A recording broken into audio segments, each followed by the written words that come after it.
Nos próximos capítulos de Dona de Mim, a derrocada de Jacques começará de forma violenta, intensa e definitiva.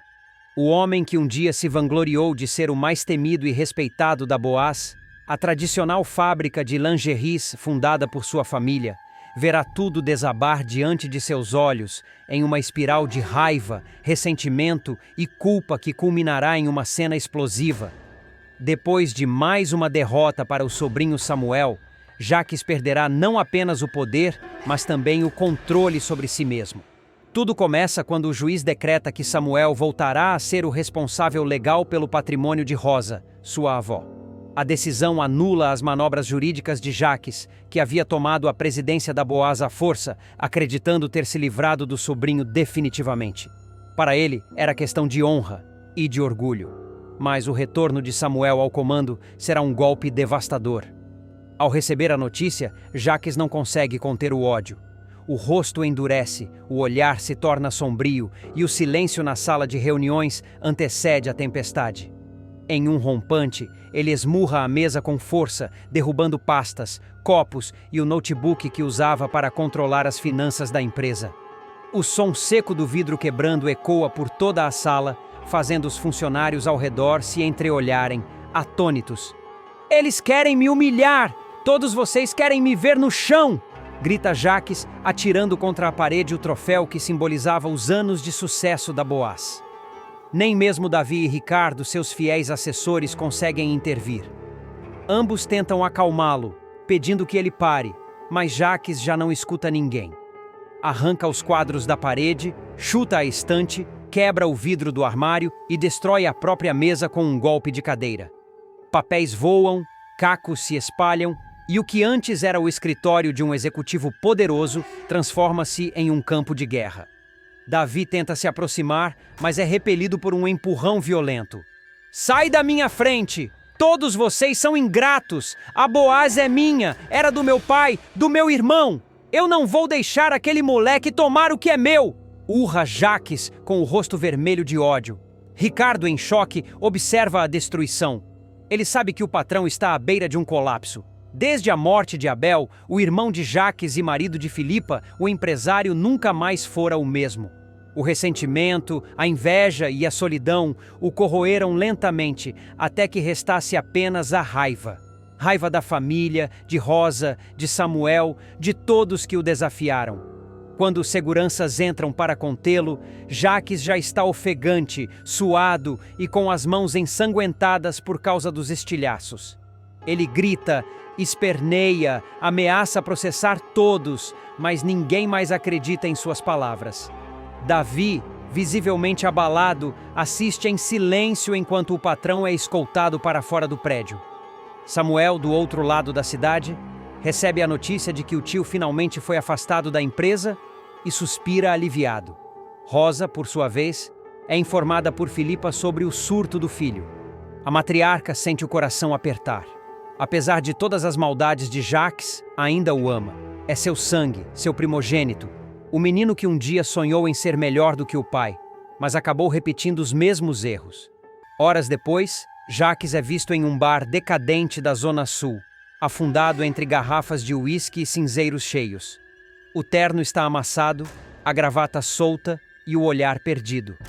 O garçom o reconhece. Afinal, quem não conhece o nome Jacques Boaz? Mas evita se aproximar.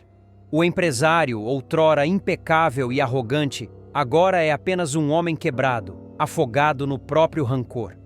Entre um gole e outro, ele murmura o nome de Samuel, amaldiçoando o sobrinho por roubar o que é dele. Depois, começa a rir sozinho, um riso nervoso e amargo que se transforma em choro contido. O barman observa de longe, inquieto. Quando Jacques finalmente se levanta, cambaleante, já passa das 2 da manhã. Ele paga a conta com notas amassadas e sai tropeçando pelas calçadas molhadas em direção à mansão da família. Ao chegar em casa, Jacques mal consegue manter o equilíbrio. A porta principal se abre com um empurrão desajeitado e o barulho acorda Rosa, que desce as escadas assustada. A idosa, com o semblante cansado e o olhar triste, encara o filho. "Jacques, o que é isso? Olha o estado em que você está", diz ela preocupada. mas ele não a escuta. O cheiro forte de álcool denuncia a bebedeira. Não vem me dar lição de moral agora, mãe. Tudo isso é culpa sua. Você e aquele seu netinho ingrato. Grita, avançando alguns passos. Rosa tenta se manter firme. A culpa é sua, Jaques. Eu te avisei que a ambição ia te destruir. Você não ouve ninguém, não respeita ninguém.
Marlon e Cami estava carregada de uma tensão difícil de ignorar.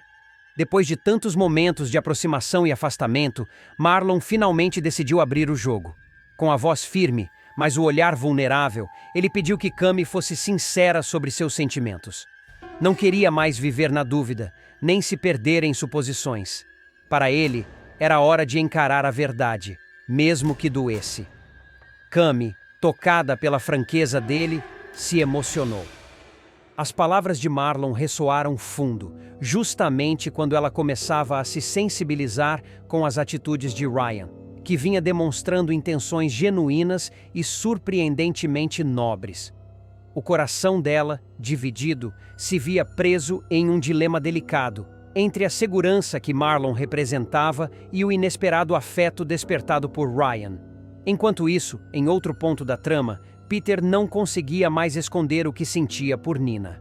Em um momento de fragilidade, ele confessou seu interesse, revelando o quanto ela mexia com ele. Nina, desconcertada, tentou processar aquela declaração inesperada, sem imaginar que logo seriam surpreendidos, pois justamente nesse instante, Marlon apareceu no galpão, encontrando os dois juntos. O choque em seu rosto foi evidente. Sem perder tempo, ele convocou Manuel e Danilo para que testemunhassem a cena. A tensão cresceu no ar como uma bomba prestes a explodir. Enquanto esses segredos vinham à tona, Bárbara e Ryan se entregavam um ao outro. Unidos pela cumplicidade e pelo desejo, eles deram um passo além e ficaram juntos. Para Bárbara, era um momento de libertação, enquanto para Ryan, a confirmação de que estava pronto para viver novas emoções, mesmo que isso complicasse ainda mais o frágil triângulo envolvendo Cami. Nos bastidores da família Boas, as tensões também aumentavam. Jacques, pressionado pelos escândalos envolvendo Peter e Nina, tomou a decisão de assumir os prejuízos financeiros que eles causaram nos estabelecimentos da região. A atitude, que em outro momento poderia ser vista como um gesto de responsabilidade, foi interpretada como sinal de desgaste e fraqueza. Ainda mais porque, dentro da mansão, um novo conflito ganhava corpo. Léo não aceitava a decisão de Jacques de desmontar o quarto de Sofia. Para o jovem, aquele espaço era mais do que 4 paredes decoradas. Era memória, era afeto, era a ligação mais pura com o que acreditava ser família. A revolta de Léo ecoou pela casa, intensificando o clima de ruptura. Paralelamente, Vivian surpreendeu ao conseguir reverter a curatela de Rosa para Samuel. A vitória, que representava uma virada de jogo, deixou Jacques enfurecido. Acostumado a controlar todos ao redor, ele se viu desafiado de uma forma que não esperava. Sua fúria foi tão grande que até Davi e Ricardo, já acostumados aos rompantes do empresário, se assustaram com a intensidade de sua reação. Era como se Jacques estivesse disposto a tudo para retomar o poder que começava a lhe escapar por entre os dedos. Bárbara, observadora atenta, aproveitou um momento de calma para conversar com Marlon sobre Ryan e Cami. Percebeu o quanto a relação entre os três estava cada vez mais confusa e instável. Em sua opinião, era preciso clareza antes que todos se machucassem ainda mais. Marlon, porém, estava dividido entre o desejo de lutar por Cami e a necessidade de preservar sua própria dignidade.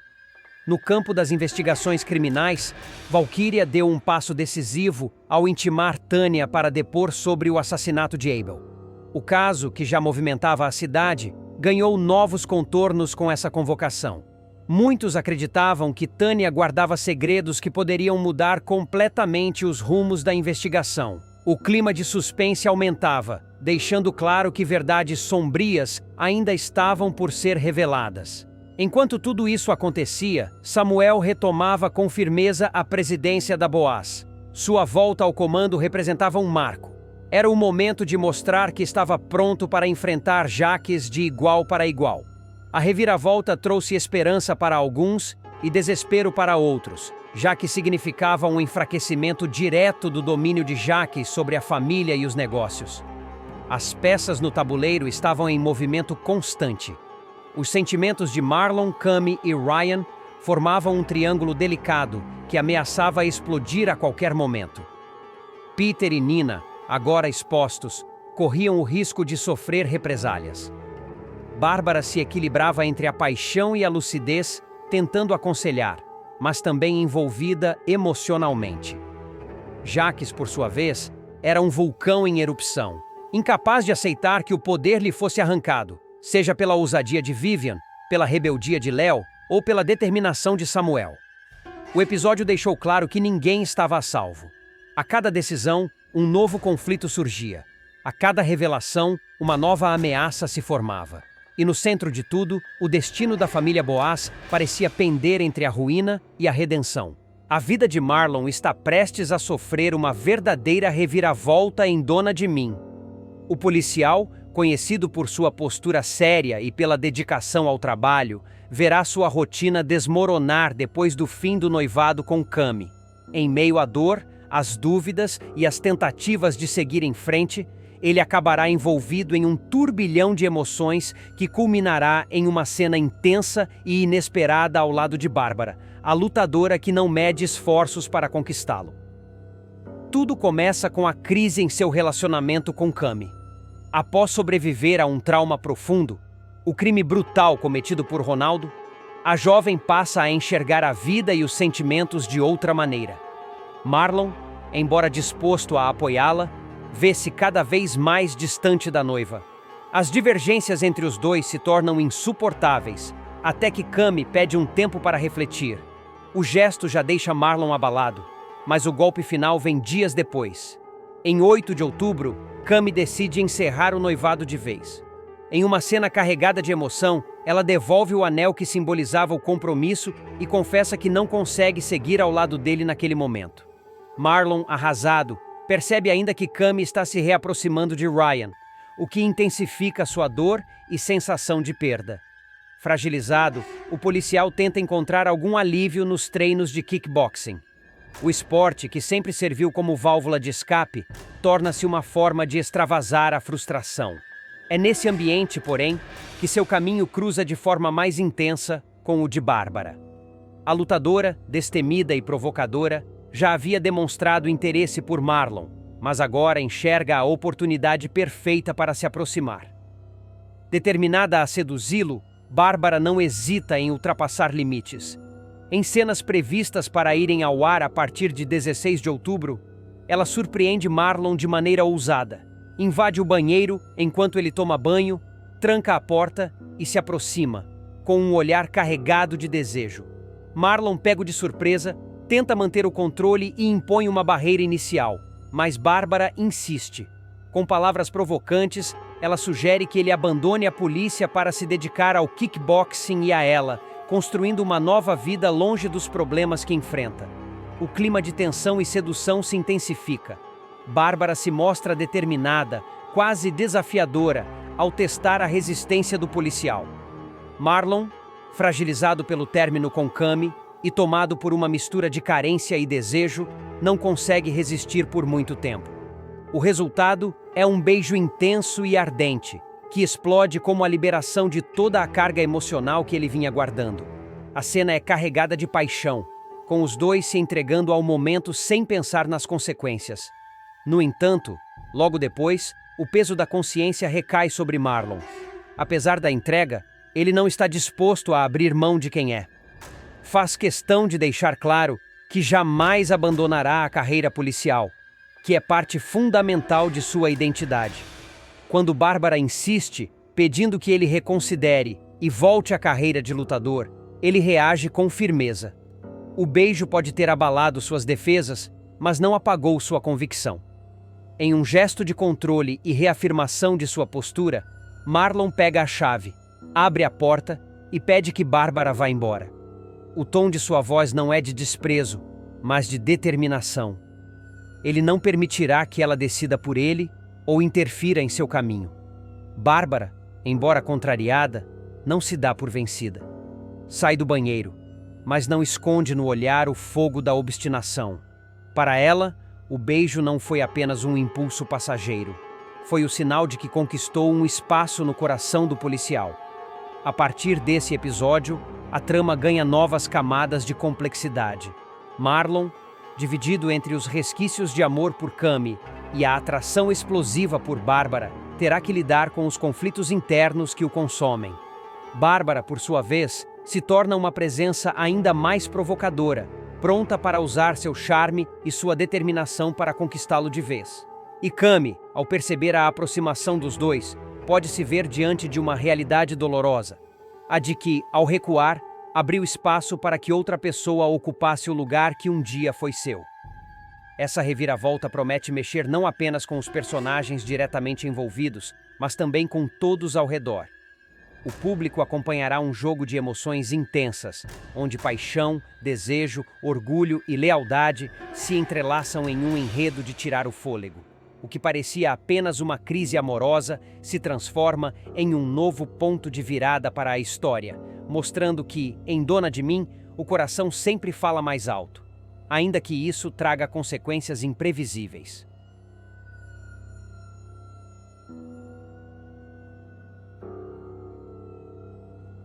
Nos próximos capítulos de Dona de Mim, Marlon finalmente toma uma atitude drástica e prende Ronaldo, acreditando ser a melhor forma de conter o caos que o rival vinha provocando.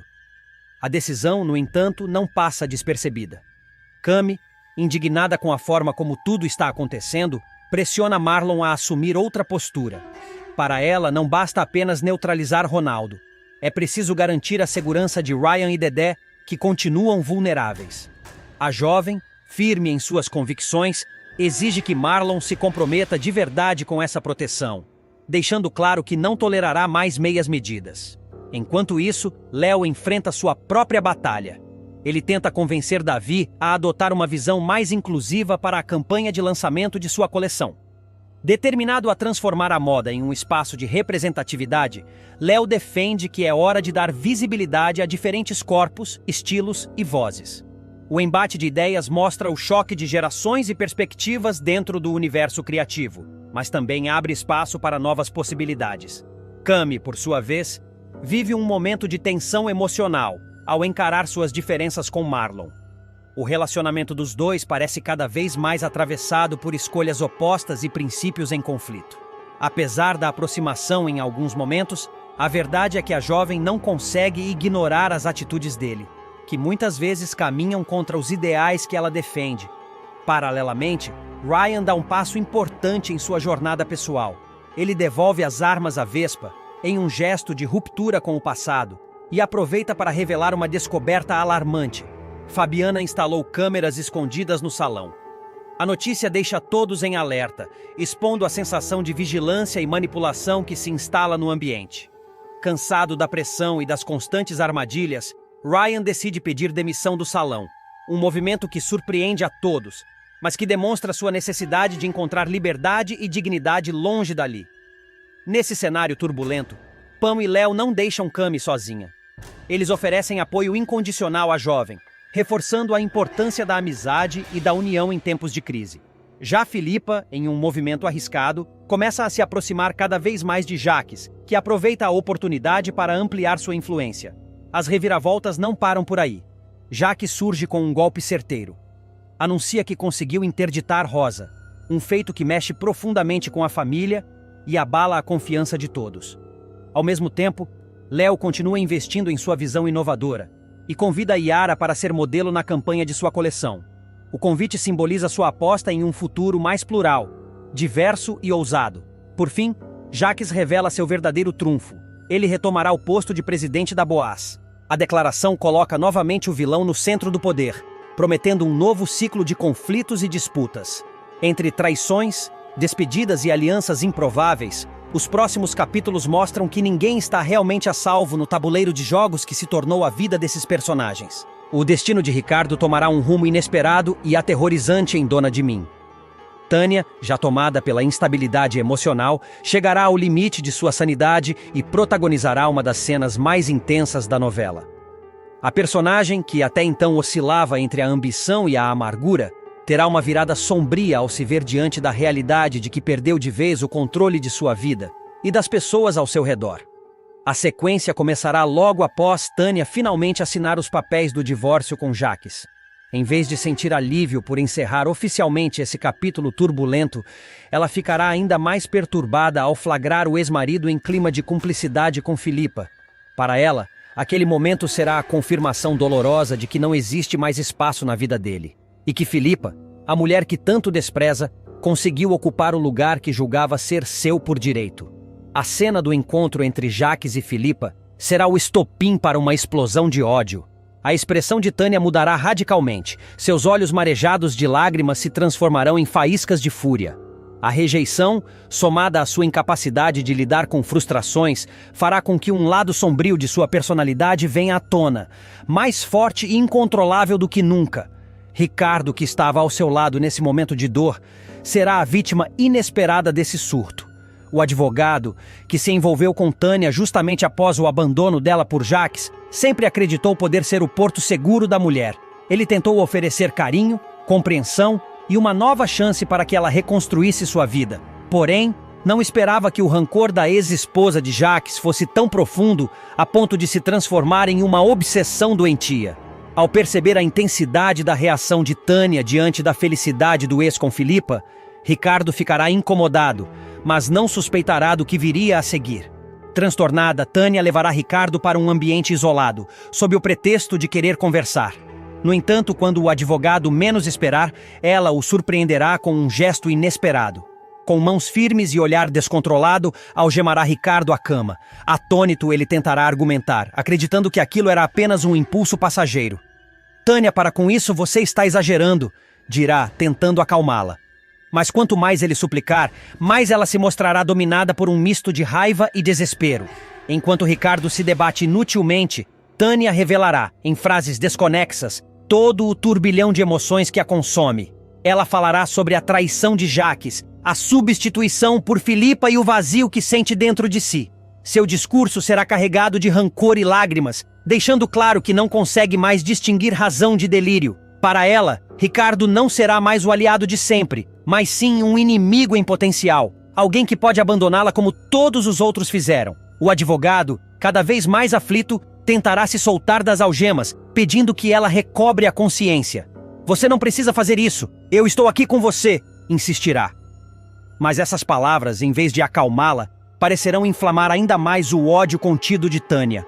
Num rompante de descontrole, ela partirá para a agressão física, agarrará um objeto próximo e, sem pensar duas vezes, acertará um golpe certeiro contra Ricardo.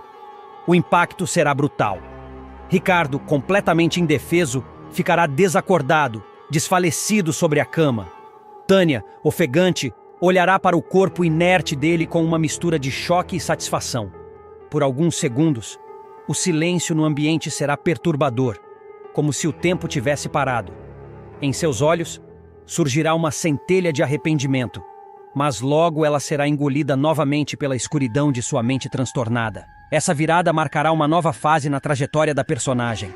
Tânia, que até então se mostrava apenas ambiciosa e ressentida, mergulhará de vez em um abismo de loucura. O ato de prender e golpear Ricardo será mais do que um crime passional.